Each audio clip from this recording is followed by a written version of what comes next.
money. And it also is hard to transition people from giving up what they've already had. And as we've been transitioning out of 11 different languages, that's been tough. And as we've been transitioning out of old magnet programs into whole school magnets, that's been tough.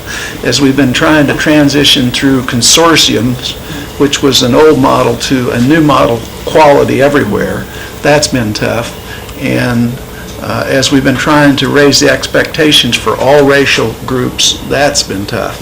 And it's been exacerbated by money and time. And our biggest problem is how to handle both, how to deal with the time and the money issue. And it's training. If everybody used the technology as Chris has described it, that would be wonderful, wouldn't it? Oh, yeah. And we'd save a lot of time and parents would get better feedback, but we have that variability right now. So since we have a lot of interest, what I'm going to do is make sure that we go around and give everyone a chance to. I'm sorry, he asked a very good question. Well, the plan's important. Mr. Barkley, you had your light on next. First of all, I have to applaud our student is it Miss Gentils? Gentles. Miss Gentils. I'm always excited when I hear people wanting to study art, given that's my background. I definitely encourage you to really look at the history of murals and art in Mexico, in Latin America, and think a little bit about what goes on with graffiti in the U.S. That'll be my little moment, if you will. But I wanted to just say that on an editorial note, and Dr. Weiss and I have talked about this a few different times, the difference that MYP is making for Silver Spring International is tremendous.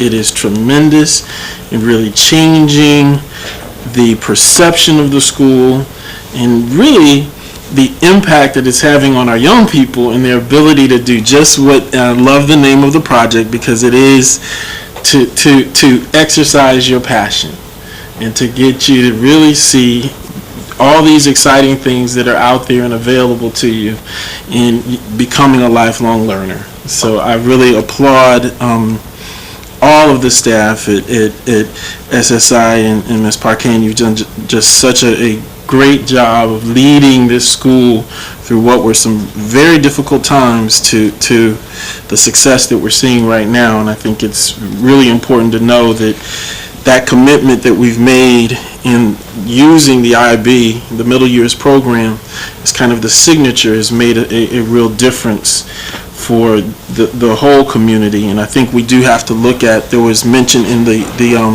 public testimony about opening up SIMS for folks who may not be in the articulation pattern.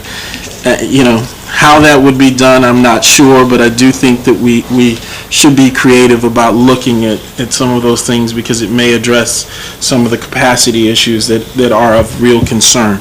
So I wanted to say that. Then I had a couple of questions. One, you can start with one. And I'll start with one, and it's probably the most important one for me, is really to articulate the difference between the middle years program where you go 6 through 10, and in the case of SIMS we go 6 through 8, and then the pre-IB courses that you have. For example, students who go to Einstein, and I use my daughter as an example. In the 9th and 10th grade, she took pre-IB courses because she didn't have exposure to a middle years program. So I wanted to just understand kind of the difference between those. There's a B to this, then there's just understanding the and I'll shut it off too.